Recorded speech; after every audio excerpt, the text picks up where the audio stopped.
आज जो डिबेट कर रहे प्रधानमंत्री नरेंद्र मोदी ने जिस तरह से यहां निशाना साधा है उसको लेकर बंगाल की जंग में आज पहला ये बड़ा प्रहार हुआ है। इस प्रहार की गूंज सीधे सत्ता के दरवाजे तक पहुंची है। कूच बिहार से प्रधानमंत्री नरेंद्र मोदी ने चुनावी दंगल में ममता सरकार पर ताबड़तोड़ हमले किए। घुसपैठ से लेकर कानून व्यवस्था तक हर मुद्दे को उन्होंने चुनावी अस्त्र बनाया। ममता बनर्जी ने भी जवाब में तेवर अपने कड़े किए हैं। वोटर लिस्ट को लेकर सवाल उठाए और जंग को और तीखा बना दिया। उधर असम में भी सियासी ताप बढ़ा हुआ है। राहुल गांधी ने असम के सीएम हेमंता पर तीखा हमला बोला।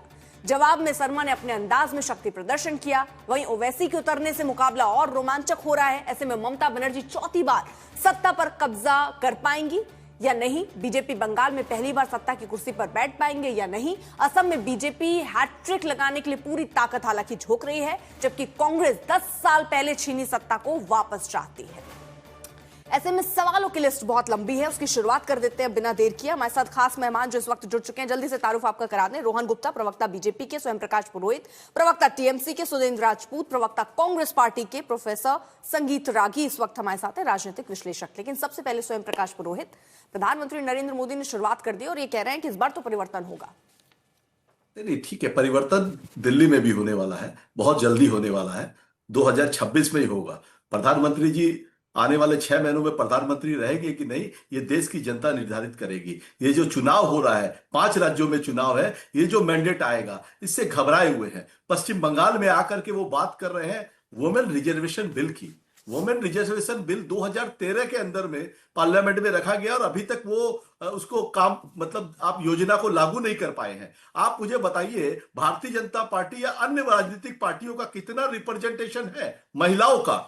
15-16% से ज्यादा ना कांग्रेस का है ना बीजेपी का है। मैं लोकसभा, राज्यसभा, ग्राम पंचायत, काउंसिलर, एमएलए सब की बात कर रहा हूं। दूसरी तरफ ममता बनर्जी की जो पार्टी है, ऑल इंडिया तृणमूल कांग्रेस है, 36% का रिप्रेजेंटेशन है। साइनी घोष जैसी तेज तर्रार नेत्री हमारी जाती है संसद में। युवा नेत्री श्रेया पांडे, उनको टिकट दिया जाता है चुनाव लड़ने के लिए कोलकाता शहर से। तो महिलाओं का डॉक्टर शशि पांजा, महिलाओं के लिए जिस तरह से ममता बनर्जी ने काम किया है पश्चिम बंगाल में, उसकी बात कर रहे हैं मोदी जी। दूसरी तरफ हिंदू मुसलमान की बात कर रहे हैं कि हिंदुओं को ठीक से नहीं रहने दिया जाएगा। ये सोचिए, देश के एक प्रधानमंत्री ये सवाल कर रहे हैं। यह अपने आप में सवाल है कि देश का प्रधानमंत्री जो 12.5 साल से देश के प्रधानमंत्री है, वो एक राज्य के चुनाव प्रचार में आते हैं और बोलते हैं इस राज्य के अंदर में हिंदू मुस्लिम हो जाए, हिंदू मुस्लिम खतरे में है। अरे भाई, क्यों भय का वातावरण बना रहे हैं आप? आपको पता है आदिवासियों के साथ आपने असम और नॉर्थ ईस्ट में क्या किया? नवादा में 3 दिन पहले क्या हुआ महिला के साथ में? आपकी तो डबल इंजन की सरकार है वहां पर। उत्तर प्रदेश में डबल इंजन की सरकार चल रही है। सर, आपने मुसलमान तक ले गए, मैं जरा जनता के मुद्दों मैं नहीं ले गया, प्रधानमंत्री जी की बात कर रहा हूं। हाँ, आपने उसका जिक्र कर दिया, लेकिन प्रधानमंत्री ने एक और बात कही। उन्होंने कहा 5 साल इंडस्ट्रियल पार्क नहीं बना पाए, कोई फैक्ट्री नहीं लगी। वो बंगाल में किस तरह से बता रहे विकास नहीं हुआ है, कैसे विकास की गति को रोक रही है ममता बनर्जी। देखिए, मैं जवाब देता हूं। Global foundries, the world's 3rd largest chip developer, sector 5 पे सिलिकॉन वैली में ममता बनर्जी के आने के बाद में पिछले साल से काम शुरू हुआ है। उनसे पूछिएगा, रेलवे का डाटा लीजिएगा कि कलकत्ता शहर में जब मेट्रो रेल का जो पैसेंजर ट्रेवल्स बढ़ते हैं, वो बिना जॉब कलकत्ता क्या घूमने आ रहे हैं क्या? बिहार से जो लोग आकर के यहाँ पर काम कर रहे हैं, वो क्या घूमने आ रहे हैं पश्चिम बंगाल के अंदर में? नौकरियां हैं पश्चिम बंगाल में, इसलिए आ रहे हैं। मुझे बताइए, which is the 2 states welcome most? Sir, मुझे ये बता दीजिए, जब आप ये कह रहे हैं तो मैं फिर आपको जरा रोक रही हूँ। सर, आप कह रहे हैं नौकरियां हैं जी, तो बंगाल में हर साल 10 लाख से ज्यादा मजदूर क्यों जा रहे हैं? मजदूर या युवा जो है वो क्यों छोड़ के जा रहे हैं, अगर आप सब नौकरियां वहीं पर दे रहे हैं तो?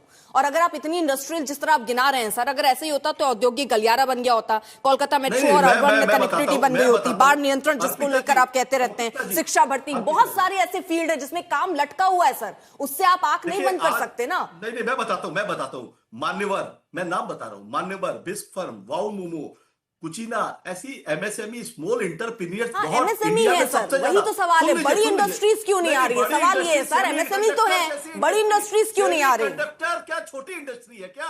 सिलिकॉन वैली में सेमी कंडक्टर की इंडस्ट्री भारत में सिर्फ 4 जगह लग रही है। 2 गुजरात में ले गए मोदी जी, एक महाराष्ट्र वाली भी गुजरात पे ले गए, एक आसाम में ले गए, एक ममता बनर्जी ने पश्चिम बंगाल में उनको लेकर के आए हैं। आप पता कर लीजिए, रोहन है कि नहीं मुझे नहीं पता है। कोलकाता में 70,000 करोड़ रुपया सिर्फ बिजनेस होता है सिर्फ दुर्गा पूजा के अंदर में। यूनेस्को उन्हें सम्मानित करती है, मगर देश के प्रधानमंत्री आते हैं और बोलते हैं हिंदू खतरे में है। अगर आप मुझे बताइए टूरिस्ट, अगर मैं मान लूं कि कई बार आप जो डेटा लेकर आ रहे हैं, लेकिन मेरे पास जो जानकारी है सर, अगर बंगाल की स्थिति को देखें, डेब्ट टू जीएसडीपी रेशियो लगभग 37% है सर, जो इस भारत के सबसे कर्जदार राज्यों में आपको एक बनाता है। जब इतनी बढ़िया बढ़िया सब चीजें हो रही हैं, तो आपका राज्य इतना कर्जदार कैसे है सर?